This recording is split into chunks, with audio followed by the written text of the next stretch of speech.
So, నమస్తే. ఇన్ని intermediate ఎడ్యుకేషన్‌ని స్కూల్‌లో కలపడం వల్ల ఎన్ని బెనిఫిట్స్ ఉన్నాయి మనకు 11థ్, 12థ్ క్లాస్ కలపడం వల్ల. అయినప్పటికీ కొన్ని బాటిల్ సమస్యలున్నాయి. మరి ఈ సమస్యలు తగ్గించి ఎట్లా చేయాలి? First one is phased implementation. Phase వైస్‌గా దశల వారీగా ఇంప్లిమెంట్ చేయాలి.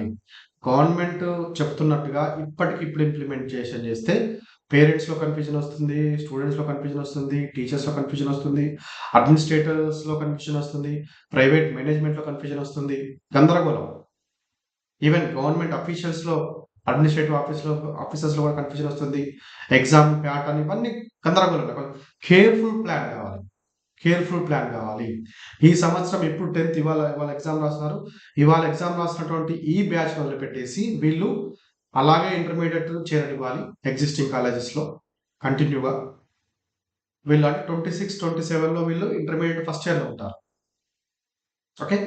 ఇదే బ్యాచ్ ఇవాళ ఇప్పుడు 10థ్ క్లాస్ ఎగ్జామ్ రాస్తున్నటువంటి వాళ్ళు 26, 27లో ఇంటర్మీడియేట్ ఫస్ట్ ఇయర్‌లో ఉంటారు. ఆ తర్వాత 27, 28లో సెకండ్ ఇయర్‌లోకి వస్తారు. సో, ఈ బ్యాచ్ కంప్లీట్ అయిపోతుంది. ఇంటర్మీడియేట్ వ్యవస్థ అనేది 27, 28లో కంప్లీట్ అయిపోవాలి. ఆ ఇంటర్మీడియేట్ వ్యవస్థ ఉండకూడదు. ఇంటర్మీడియేట్ బోర్డ్ ఉండకూడదు. సో, మరి ఆహ్, అదే 27, 28లో కంప్లీట్‌గా ఇంటర్మీడియేట్ వ్యవస్థ రద్దయిపోయి స్కూల్ ఎడ్యుకేషన్ అనేది కంప్లీట్‌గా మెర్జ్ చేసుకుంటుంది. ఎట్లా అది? 26, 27లో ఇప్పుడు నైన్త్ క్లాస్ ఉన్నటువంటి పిల్లలు 26, 27 అకాడమిక్ ఇయర్ 10థ్ క్లాస్‌కొస్తారు. అప్పుడు 27, 28లో ఫస్ట్ ఇయర్ స్టార్ట్ చేయాలి వాళ్ళతోటి. 27, 28లో ఫస్ట్ ఇయర్ స్టార్ట్ చేయాలి వాళ్ళతోటి. సో, వాళ్ళు మళ్ళీ సెకండ్ ఇయర్‌కి ఎప్పుడెళ్తారు? 28, 29లో సెకండ్ ఇయర్‌కెళ్ళిపోతారు. సో, ఆ 28, 29లో సెకండ్ ఇయర్ ఎగ్జామ్స్ కంప్లీట్ చేసిన తర్వాత కంప్లీట్‌గా బోర్డ్ ఆఫ్ ఇంటర్మీడియేట్ ఎళ్ళిపోతుంది. బోర్డ్ ఆఫ్ ఇంటర్మీడియేట్‌కి టాటా చెప్తాం మనము. అదంతా స్కూల్ ఎడ్యుకేషన్ కిందకొస్తుంది. 27, 28లో బోర్డ్ ఆఫ్ ఇంటర్మీడియేట్ టెక్నికల్‌గా ఎగ్జామ్ పెడతారు. కొన్నిసార్లు కొన్ని బ్యాక్‌లాగ్ ఎగ్జామ్స్ అవి ఇవి ఉన్నా కూడా ఆ రాబోయేటటువంటి నెక్స్ట్ ఇయర్ అయినటువంటి 28, 29లో అంటే కొత్తగా స్కూల్‌లో రాస్తున్నటువంటి పిల్లలకు స్కూల్ వాళ్ళు ఇంటర్మీడియేట్‌కి వెళ్ళినటువంటి వాళ్ళందరూ కూడా వాళ్ళతో కలిపి వీళ్ళు ఎగ్జామ్ రాయడానికి అవకాశం ఉంటుంది. అట్లా. ఆ రకంగా ప్లాన్ చేయాలి. అంటే 1, 2 ఇయర్స్ మనము ఇంటర్మీడియేట్‌లో ఫెయిల్ అయినటువంటి పిల్లలు ఎవరంటే వాళ్ళకి అవకాశం ఇవ్వాలి కాబట్టి దాన్ని కంప్లీట్‌గా 27, 28కే కాకుండా ఇంకొంచెం ఎక్స్‌టెండ్ అయ్యే విధంగా చూసుకోవాలి. అంటే 2 ప్యారలెల్‌గా నడవాల్సిన అవసరం ఉంటుంది. స్టార్టింగ్ 2, 3 సంవత్సరాలు. ఇంటర్మీడియేట్‌లో కంప్లీట్‌గా అందరూ పాస్ అయిన తర్వాత అప్పుడు మనము స్కూల్ ఎడ్యుకేషన్ పైన ఫోకస్ చేయాల్సి ఉంటుంది. దీనికి మెటిక్యులస్‌గా ప్లాన్స్ పాలిసీలు నిర్వహించాల్సి ఉంటుంది. 26, 27లో ఉన్నటువంటి బ్యాచ్ వాళ్ళకి 10థ్ క్లాస్‌లో ఉన్నటువంటి బ్యాచ్ వాళ్ళకి 27, 28 అంటే రాబోయే అకాడమిక్ ఇయర్ నుండి ఇంటర్మీడియేట్‌ని స్టార్ట్ చేయాలి. అది కూడా ఫస్ట్ ఇయర్ చేయాలి. ఆ తర్వాత 28, 29లో సెకండ్ ఇయర్ స్టార్ట్ చేయాలి. అప్పుడు 29, 30 నుండి కంప్లీట్‌గా ఇంటర్మీడియేట్ ఎడ్యుకేషన్ అనేది స్కూల్ ఎడ్యుకేషన్‌లకి కంప్లీట్‌గా వచ్చేస్తుంది. ఇది ఒక రకమైనటువంటి way how to remove the బాటిల్‌నెక్స్. తర్వాత క్లియర్ కమ్యూనికేషన్ పేరెంట్స్‌కి, పిల్లలకి క్లియర్‌గా వాళ్ళ భయాలను తొలగించే విధంగా, వాళ్ళ కన్‌ఫ్యూజన్ తొలగించే విధంగా ఏం బెనిఫిట్స్ ఉన్నాయి ఇంటర్మీడియేట్ స్కూల్ ఎడ్యుకేషన్‌లో కలపడం వల్ల? ఎటువంటి సమస్యలు రాబోతున్నాయి? ఆ సమస్యలు మేము ఎట్లా ఓవర్‌కమ్ చేయబోతున్నాము? అటువంటియి అంటే రకరకాల సోషల్ మీడియా గాని, టీవీల ద్వారా, వార్తాపత్రికల ద్వారా లేదంటే కొంచెం పాలిసీలంతా కూడా తెలుగులో ఇంగ్లీషు, తెలుగులో 2 భాషల్లో ఆ వెబ్‌సైట్‌లో ఉంచడం ద్వారా అందరూ చదువుకునేటువంటి అవకాశం ఉండాలి. తెలుగులో గూడా మనకు ఆ మెటీరియల్ అవైలబుల్ ఉంటే పాలిసీలు ఎలా చేంజ్ అవుతుంది? రాబోయేటువంటి బెనిఫిట్స్ ఏంటి? కొత్త పాలిసీలేంటి? భయాలెందుకున్నాయి? ఆ భయాలు ఎలా తీరిపోతాయి? అనేటువంటి క్లియర్‌గా కొన్ని ఫ్రీక్వెంట్‌లీ ఆస్క్డ్ క్వెషన్స్ లాగా పెట్టి దాన్ని ఓవర్‌కమ్ చేయాలి. దాన్ని తెలుగులో గూడా ఇస్తే పేరెంట్స్ అందరికి కూడా ఈజీగా అర్థమవుతుంది. ఓకే. అట్లా. ఈవెన్ టీచర్స్ గూడా చాలా మందికి ఆహ్ ప్రాబ్లమ్స్ ఉంటాయి. అంటే ఇప్పుడు జేఎల్‌కి ఏ పే స్కేల్ ఉంది. పీజీటీ పోస్ట్ గ్రాడ్యుయేట్ టీచర్ ఫ్యూచర్‌లో ఏ పే స్కేల్ ఉంటది. ఆల్రెడీ ఎగ్జిస్టింగ్ టీచర్స్ ఉన్నారు గవర్నమెంట్ స్కూల్‌లో పనిచేసేవాళ్ళు. వాళ్ళ స్కూల్ అసిస్టెంట్ వాళ్ళ పే స్కేల్ ఏంది? వాళ్ళ పే స్కేల్ ఎట్లా మారిపోతుంది? మారిపోతుందా? మారదా? వాళ్ళ సాలరీ ప్రొటెక్షన్ ఎట్లా ఉంటుంది? ఓకే. ఇవన్నీ గూడా మనము చూసుకోవాల్సినటువంటి అవసరం ఉంటుంది. ఈవెన్ ఆహ్, ఆహ్, బీఎడ్ వాళ్ళకి ఎంత టైం ఇస్తున్నారు? బీఎడ్ కోర్సు టెట్ క్వాలిఫై కాని వాళ్ళకి ఎంత టైం ఇస్తున్నారు మీరు పీజీటీగా అయిన తర్వాత? లేదు, కొంతమంది స్కూల్ అసిస్టెంట్లకి పోస్ట్ గ్రాడ్యుయేషన్ కోర్స్ ఉండకపోవచ్చు వాళ్ళు కొంతమందికి. సో వాళ్ళకి మీరు ఎంత టైం ఇస్తున్నారు? పీజీటీ కావడానికి పోస్ట్ గ్రాడ్యుయేట్ టీచర్ కావాలి. Eligibility, minimum eligibility is PG with BEd. మరి వాళ్ళకి ఎంత టైం ఇస్తున్నారు? ఇవన్నీ కూడా ఒక 4-5 సంవత్సరాలు టైం ఇవ్వాల్సి ఉంటుంది వాళ్ళకి. డిస్టెన్స్ ఎడ్యుకేషన్‌లో చదువుకోవడానికి అవకాశం ఇవ్వాలి. కొంతమంది రెగ్యులర్‌గా చేస్తామంటారు. రెగ్యులర్‌గా చేయడానికి వాళ్ళకి సాలరీ ప్రొటెక్షన్ చేసుకుంటా, వాళ్ళకి 2 సంవత్సరాలు కాలేజీలు చెప్పకుండా స్కూల్లోకి రాకుండా మీరు రిలీవ్ చేయాల్సి ఉంటుంది. మరి ఆ టైంలో especially I'm talking government and private. So గవర్నమెంట్‌లో తీసుకుంటే వాళ్ళకి పే ప్రొటెక్షన్ ఇవ్వాలి. ఇచ్చినప్పుడు వాళ్ళు ట్రైనింగ్‌కి వెళ్ళిన తర్వాత, అంటే అది పీజీ కోర్స్ చేయడానికో, బీఎడ్ కోర్స్ చేయడానికి వెళ్ళిన తర్వాత మళ్ళీ ఎవరైనా ఒకరిని రిక్రూట్ చేయాలి. పార్ట్ టైమా? ఫుల్ టైమా? కాంట్రాక్టా? సో ఇవన్నీ ఎన్నో సమస్యలుంటాయి. మనం అనుకున్నంత ఈ నెక్స్ట్ ఇయర్ అనుకోగానే స్టార్ట్ చేయడానికి ఏదైనా ఒక చిన్న ఊరు లోపల చేసేటువంటి ఫంక్షన్‌లాగా కాదు ఇది. చిన్న ఊరి లోపల స్టార్ట్ చేసేట స్కూల్‌లాగా కాదు. కంప్లీట్ స్టేట్ అంతా చేయాలి కాబట్టి, విద్యార్థుల యొక్క భవిష్యత్తు ముడిపడినటువంటి విషయం కాబట్టి, గందరగోళంగా స్టార్ట్ చేసి, మళ్ళీ యూ టర్న్ తీసుకొని మళ్ళీ జీరోకి రాకుండా చూడాలి. మనం ఒకసారి స్టార్ట్ అయితే మళ్ళీ వెనక్కి తిరిగి చూడకుండా అటువంటి విధానంగా ఉండాలి. కాబట్టి గందరగోళం లేకుండా, కొంచెం లేట్ అయినా మంచిదే, 1 ఇయర్ లేట్ అయినా మంచిదే గానీ, అన్నీ క్లియర్‌గా పాలిసీలు రూపొందించి చేయాలి. తర్వాత అదొక్కటే కాదు, మనకు గవర్నమెంట్‌లో ఏకీకృత సర్వీస్ రూల్స్ అని ఉన్నాయి. అంటే గవర్నమెంట్‌లో మనకు గవర్నమెంట్ స్కూల్స్, తర్వాత లోకల్ బాడీస్ కింద నడిచేటువంటి ఎంపీటీసీ సారీ జెడ్పీహెచ్ఎస్ జిల్లా పరిషత్ హై స్కూల్స్ అని, మున్సిపల్ స్కూల్స్ అని ఉన్నాయి. సో మరి ఇక్కడ కూడా ఏదో సమస్య ఉంది. అందరూ టీచర్లు గవర్నమెంట్ టీచర్స్ కాదు అనే ఏదో ఉంది. అంటే టెక్నికాలిటీ ఉంది.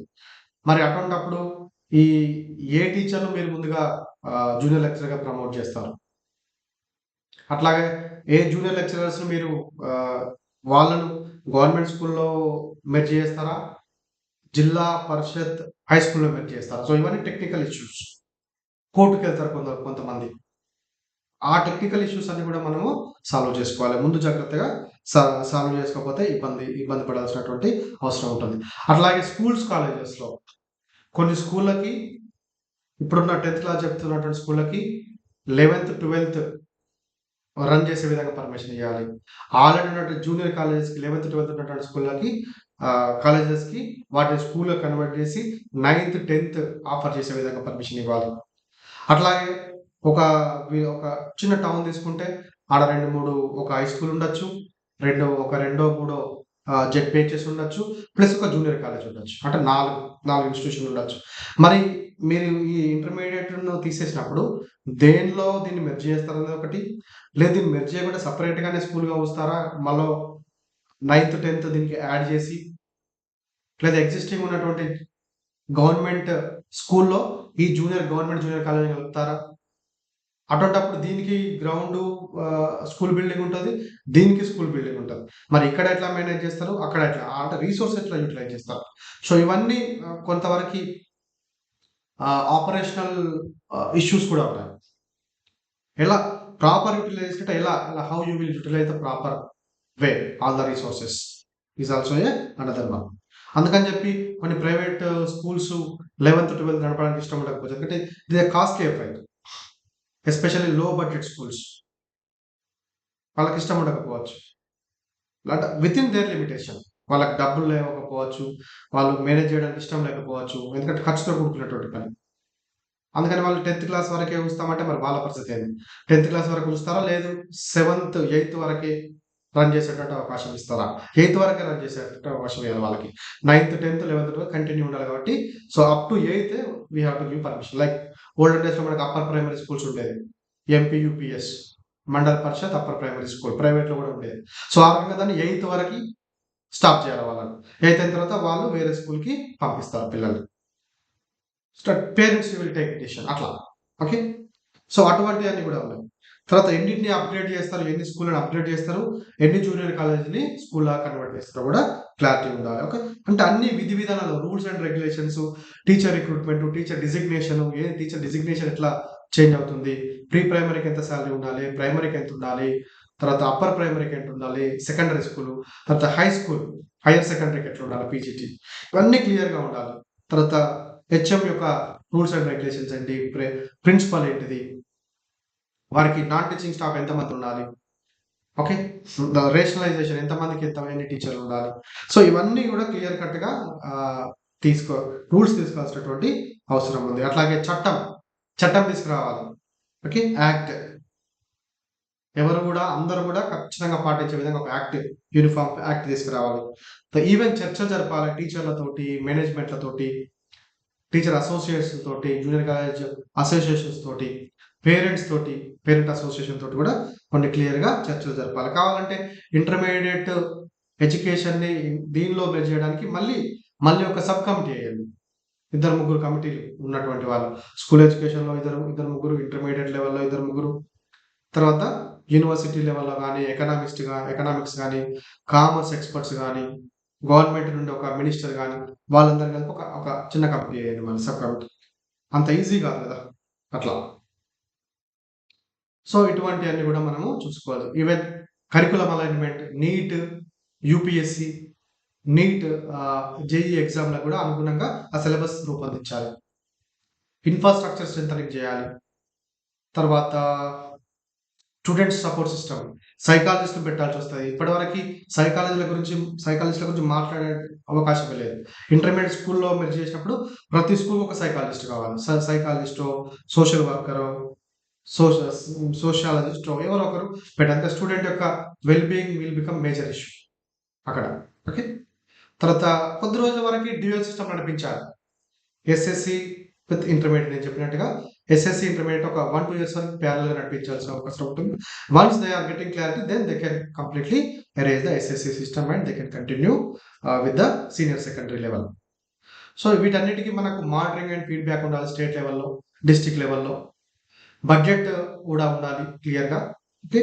డిజిటల్ ఇంటిగ్రేషన్ చాలా యూట్యూబ్ సంబంధించినటువంటి ఎన్‌సీఈఆర్‌టీ వాళ్ళు ఇస్తున్నటువంటి కొన్ని కోర్సెస్ ఉన్నాయి.